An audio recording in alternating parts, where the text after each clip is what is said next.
El Valle de Utah se encuentra al sur de Salt Lake City, bordeado por cadenas montañosas que se elevan gradualmente desde el fondo del valle. La tierra es seca durante gran parte del año, marcada por matorrales de artemisa, afloramientos de piedra caliza y caminos de tierra dispersos que conducen hacia las estribaciones. Desde la superficie, el terreno parece abierto y estable. No hay señales visibles de lo que yace debajo. En las colinas al oeste del lago Utah, el suelo está salpicado de pequeñas aberturas. Estas son las entradas a una red de cuevas formadas a lo largo de miles de años a medida que el agua subterránea disolvía la piedra caliza blanda. Muchas de estas cuevas son poco profundas. Algunas son complejas. La mayoría son invisibles para cualquiera que pase cerca, a menos que sepa dónde buscar. La cueva Nati Pati se encuentra en este paisaje sin marcadores ni estructuras. Su entrada es baja y estrecha, cortada en el costado de una colina. Durante años, se mezcló con el entorno, conocida principalmente por espeleólogos locales y entusiastas del aire libre. La temperatura del aire cerca de la entrada permanece fresca y constante, sin verse afectada por las estaciones de arriba. En el interior, la luz desaparece en pocos pasos. La cueva en sí no desciende en línea recta. Gira y se pliega, creando pasajes estrechos, pequeñas cámaras y callejones sin salida. La gravedad no siempre es vertical en el interior. Los suelos se convierten en paredes. Las paredes se convierten en techos. El movimiento depende del tacto más que de la vista. En la superficie, el valle continúa su rutina. Las carreteras transportan tráfico. Las casas permanecen en silencio en los pueblos cercanos. No hay sonido desde la entrada de la cueva, ninguna indicación de actividad debajo. Desde la superficie, nada sugiere urgencia o riesgo. El suelo no advierte cuán confinado se vuelve el espacio a solo unos pocos metros en el interior. Aquí es donde comienza la historia, no con peligro, sino con tierra ordinaria, aire estable y un lugar tratado durante mucho tiempo como familiar. La cueva Nati Pati fue descubierta en 1960 por un grupo de estudiantes de la cercana Universidad Estatal de Utah. El nombre de la cueva provino del barro blando, similar a la arcilla, que recubría su interior. Al ser perturbado, el barro se adhería a la piel y la ropa, estirándose y resistiendo antes de liberarse finalmente. Para los espeleólogos, se convirtió tanto en una molestia como en una característica distintiva. A diferencia de las grandes cuevas comerciales, Nati Pati nunca fue desarrollada para el turismo. No había senderos reforzados, ni sistemas de iluminación, ni señalización formal en el interior. Su atractivo provenía de su accesibilidad. La entrada era fácil de alcanzar y gran parte de la cueva podía explorarse sin cuerdas ni equipo técnico avanzado. Esto la hizo popular entre familias, grupos scouts y espeleólogos principiantes. Con el tiempo, la reputación de la cueva creció. Sus pasajes eran estrechos, irregulares y confusos. Algunas secciones se estrechaban de repente, obligando a los visitantes a arrastrarse o a pasar por cortas constricciones. Otras terminaban abruptamente en pequeñas cámaras sin espacio para darse la vuelta. La cueva recompensaba el movimiento cuidadoso y castigaba la prisa. A principios de la década de 1990, comenzaron a surgir preocupaciones sobre la seguridad. Se llevaron a cabo varios rescates después de que visitantes quedaran atrapados. En algunos casos, las personas tuvieron que ser liberadas de pasajes estrechos tras horas bajo tierra. Ninguno de estos incidentes resultó en muerte, pero destacaron los riesgos de la cueva. En 2006, la cueva Nati Pati fue cerrada oficialmente al público debido al aumento de llamadas de rescate y al daño ambiental. El cierre fue temporal. Después de que se realizaron modificaciones y se introdujo un sistema de permisos, la cueva reabrió en 2009. El acceso fue limitado y el tamaño de los grupos fue restringido. El objetivo era reducir accidentes mientras se preservaba el acceso público. A pesar de estas medidas, la estructura física de la cueva permaneció sin cambios. Los pasajes no se ensancharon. Los giros no se volvieron más claros. Los mismos espacios estrechos que habían atrapado a personas antes seguían presentes.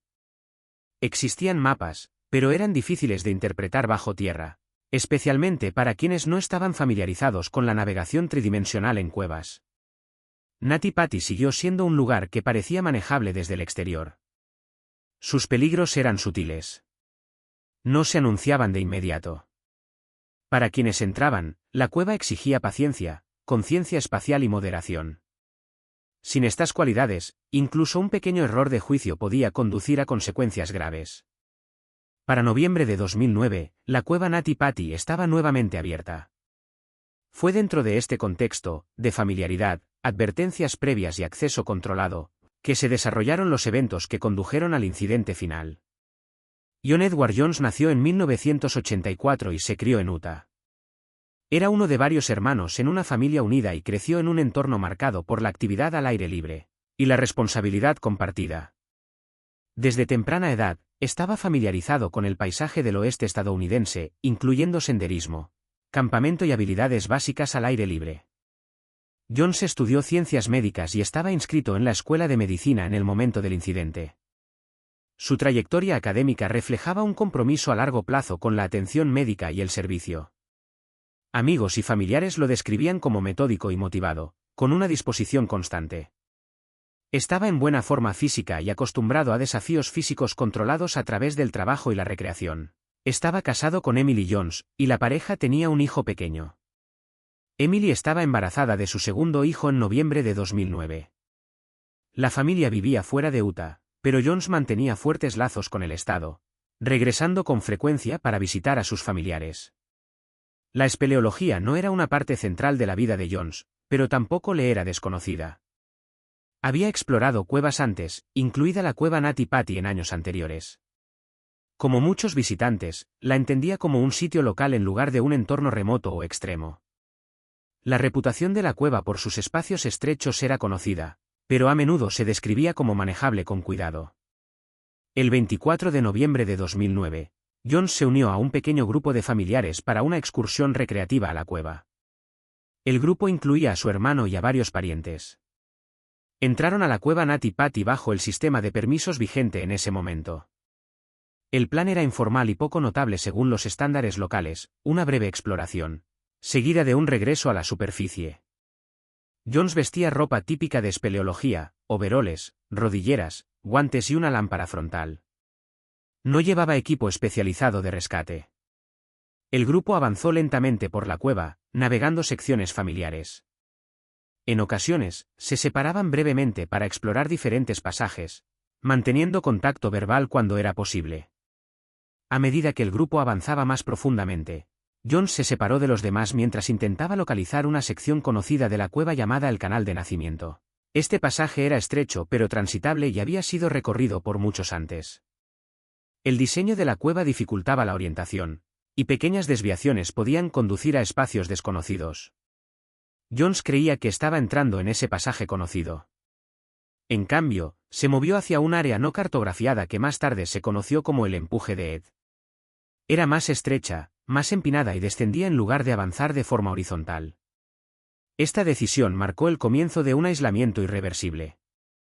Dentro de la cueva Nati Patti, el movimiento depende tanto de la posición del cuerpo como de la dirección. Los pasajes no se abren gradualmente. Se estrechan sin advertencia, obligando a los espeleólogos a comprometer su peso hacia adelante antes de conocer completamente la forma del espacio. Una vez comprometido, revertir el movimiento puede ser difícil. John Jones entró de cabeza en lo que creía que era el canal de nacimiento. El pasaje se inclinaba hacia abajo y se estrechaba rápidamente. Avanzó sobre su estómago, usando los pies para empujar y las manos para tantear adelante. El espacio se cerró alrededor de su pecho y hombros. El progreso requería que exhalara por completo y comprimiera su cuerpo contra la roca. A medida que avanzaba, el pasaje continuaba descendiendo. No había espacio para darse la vuelta. Cuando Jones intentó retroceder, su cuerpo no se movió. La gravedad lo arrastró más adentro. Sus pies perdieron contacto efectivo con las paredes detrás de él. En este punto, Jones estaba invertido en un ángulo de aproximadamente 70 grados, con la cabeza más baja que los pies. El pasaje se estrechaba aún más cerca de sus caderas. Sus brazos estaban atrapados debajo de su torso, limitando la palanca. Cada intento de moverse lo hacía deslizarse ligeramente más profundo. Al darse cuenta de que estaba atrapado, Jones gritó. Su voz solo se propagó una corta distancia en el espacio confinado. Su hermano, Josh Jones, finalmente lo escuchó y localizó la posición. Josh intentó tirar de John hacia atrás por las piernas, pero el ángulo y la constricción impidieron el movimiento. El esfuerzo empujó a John más hacia abajo. El pasaje terminaba en una fisura sin salida. No había cámara más allá, ninguna abertura que se ensanchara. La única salida posible era por donde Jones había entrado. Josh salió de la cueva para buscar ayuda. Se contactó a los servicios de emergencia. Desde el principio quedó claro que no se trataba de una extracción rutinaria. La posición, la profundidad y la forma del pasaje limitaban severamente las opciones. Para cuando los rescatistas comenzaron a llegar, Jones había estado boca abajo durante más de una hora. La sangre se acumulaba en su cabeza debido a la gravedad. Respirar se volvió más difícil a medida que aumentaba la presión sobre su pecho. La realidad física de su posición comenzó a definir cada decisión que siguió. La cueva no se movió ni colapsó. No hubo una fuerza externa repentina. La situación fue el resultado de un pequeño error de navegación dentro de un sistema que no permitía margen de corrección una vez cometido ese error. Para cuando los primeros rescatistas entrenados ingresaron a la cueva Nati Pati, John Jones había estado invertido durante varias horas. Su cuerpo estaba firmemente encajado dentro de la estrecha fisura, con la cabeza más baja que los pies y el torso inclinado hacia abajo. El pasaje restringía casi todos los movimientos. No había espacio para ajustar su postura de manera significativa. En esta posición, la gravedad actuaba continuamente contra el cuerpo. La sangre fluía hacia la cabeza de Jones, aumentando la presión en su rostro y cráneo. Su rostro se hinchó. Respirar requería un esfuerzo deliberado, ya que su pecho estaba comprimido entre superficies de roca. Cada respiración dependía de la limitada expansión permitida por el pasaje. Los rescatistas evaluaron el espacio visualmente y mediante el tacto. El área era demasiado estrecha para permitir que una segunda persona se colocara junto a Jones. Todas las acciones debían realizarse desde arriba, trabajando hacia abajo en dirección a sus pies. La comunicación era limitada y a menudo indirecta. No había línea de visión entre Jones y la mayoría del equipo de rescate. Los esfuerzos iniciales se centraron en estabilizar su posición. Se colocó acolchado donde fue posible para reducir los puntos de presión. Se consideró un sistema de cuerdas para tirar de él hacia arriba, pero el ángulo del pasaje hacía imposible una extracción vertical directa. Cualquier fuerza aplicada hacia arriba también lo arrastraba hacia secciones más estrechas. Con el paso del tiempo, la condición física de Jones continuó deteriorándose. La inversión prolongada es conocida por causar una grave tensión cardiovascular. Su corazón trabajaba contra la gravedad para hacer circular la sangre, aumentando la fatiga. La hinchazón en su rostro y cuello empeoró. Estos efectos no fueron repentinos, sino progresivos, desarrollándose hora tras hora. A pesar de esto, Jones permaneció consciente durante gran parte de la odisea. Los rescatistas monitorearon sus respuestas a las preguntas como una forma de evaluar su estado de alerta. El personal médico aconsejó que mantenerlo calmado e inmóvil era fundamental para ralentizar el deterioro fisiológico. El movimiento implicaba el riesgo de un mayor encajamiento. Se convocó a ingenieros y espeleólogos experimentados para ayudar. Se ensambló un sistema de ventaja mecánica utilizando poleas para aplicar fuerza controlada. Se perforaron anclajes en la pared de la cueva cuando fue posible, aunque la roca era blanda y poco confiable. Cada punto de anclaje tuvo que ser probado antes de su uso. Se realizaron varios intentos de extracción. Durante uno de ellos, Jones fue movido una pequeña distancia hacia arriba. Este fue el primer progreso significativo logrado. El movimiento demostró que la extracción podría ser posible con fuerza precisa y coordinación. Sin embargo, el pasaje volvió a estrecharse por encima de sus caderas. El sistema de cuerdas ejerció una tensión creciente sobre los anclajes. Las paredes de la cueva, recubiertas de arcilla, redujeron el control de la fricción. Durante un tirón posterior, un anclaje falló. La liberación repentina hizo que Jones se deslizara nuevamente hacia abajo en la fisura, devolviéndolo a una posición más profunda que antes. Este contratiempo borró horas de progreso. La falla no causó un colapso, pero eliminó la configuración de rescate más prometedora. Los rescatistas reevaluaron las opciones, conscientes de que el tiempo ya no era un factor neutral.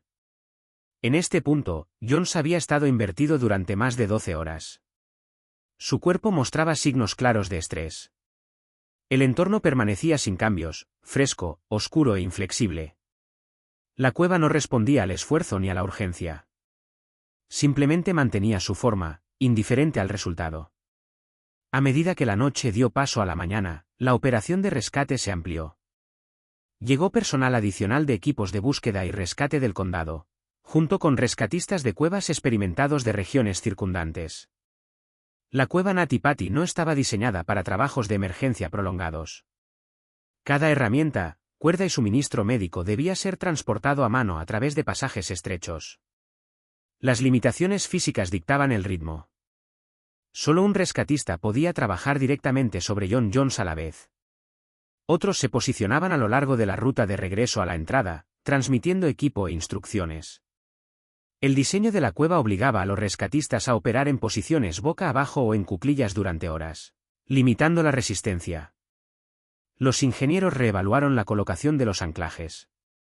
Se perforaron nuevos puntos de anclaje más arriba en el pasaje para reducir el ángulo de tracción. Esto requería trabajar en posiciones inestables, a menudo boca abajo o de lado.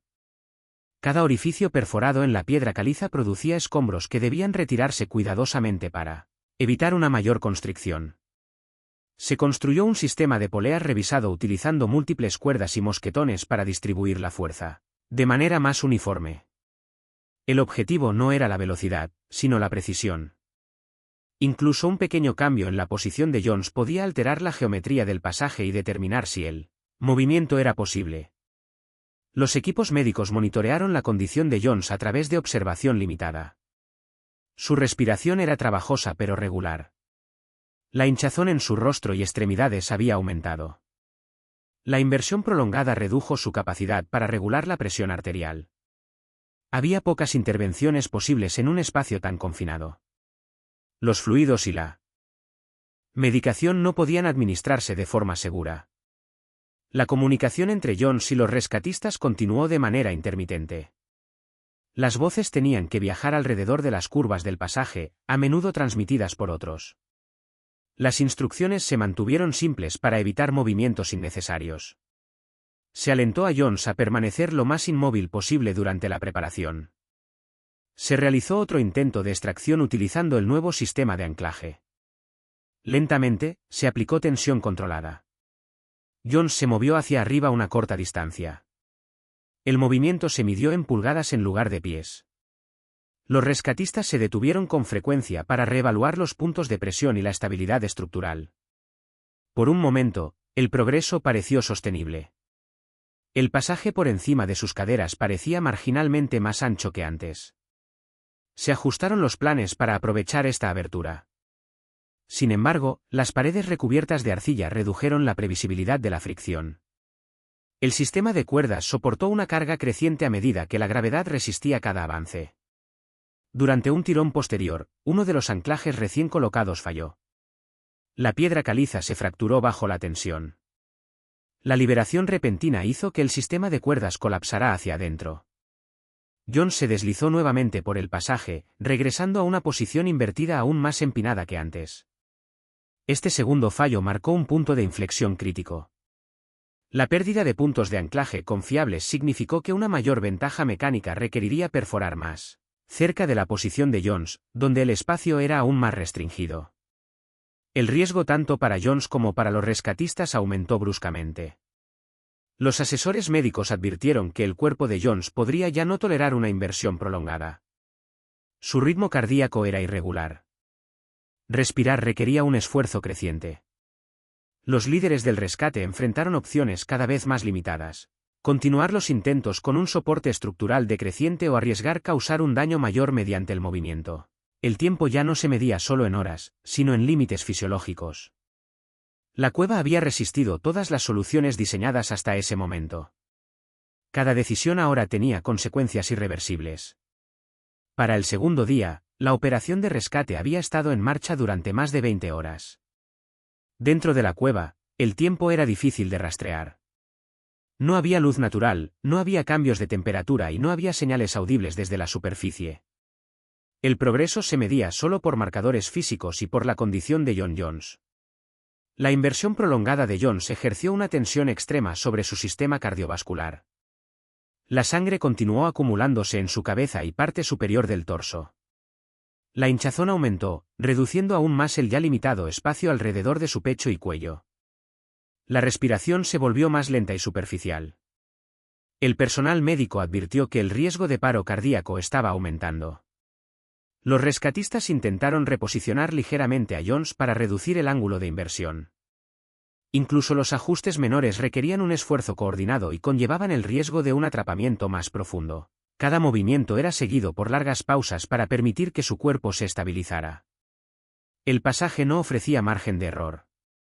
La fatiga afectó a todos los involucrados. Las posiciones de trabajo eran estrechas y físicamente castigadoras.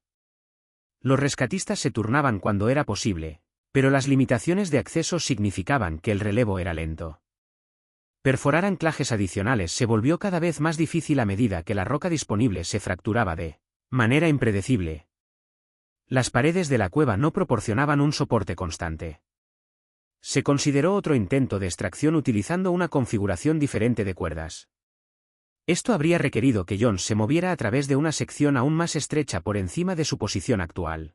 Los ingenieros concluyeron que la probabilidad de éxito era baja y la probabilidad de un mayor encajamiento era alta. La comunicación con Jones se volvió menos frecuente. Sus respuestas se ralentizaron. Los rescatistas continuaron hablándole para evaluar la conciencia, pero los intervalos entre respuestas se alargaron. El personal médico reconoció signos consistentes con una circulación en declive y un compromiso respiratorio. Aproximadamente 28 horas después de quedar atrapado, Jones sufrió un paro cardíaco. Debido al espacio confinado, la reanimación inmediata no fue posible. Se hicieron esfuerzos para restaurar la circulación, pero las limitaciones del entorno impidieron una intervención efectiva. Después de consultar con profesionales médicos en el lugar, Jones fue declarado muerto dentro de la cueva. La confirmación se dio de manera silenciosa y sin ceremonia. La operación de rescate cambió su enfoque de la extracción a la seguridad y la evaluación. Se tomó la decisión de suspender los intentos adicionales de recuperación. Retirar el cuerpo de Jones habría requerido una excavación extensa, poniendo a los rescatistas en grave peligro. La estructura de la cueva hacía que dicho trabajo fuera inestable e impredecible. El pasaje donde Jones quedó atrapado permaneció sin cambios. La cueva no se ensanchó. No cedió. El entorno que había permitido la entrada continuó negando la salida, indiferente al tiempo y al esfuerzo invertidos en su interior.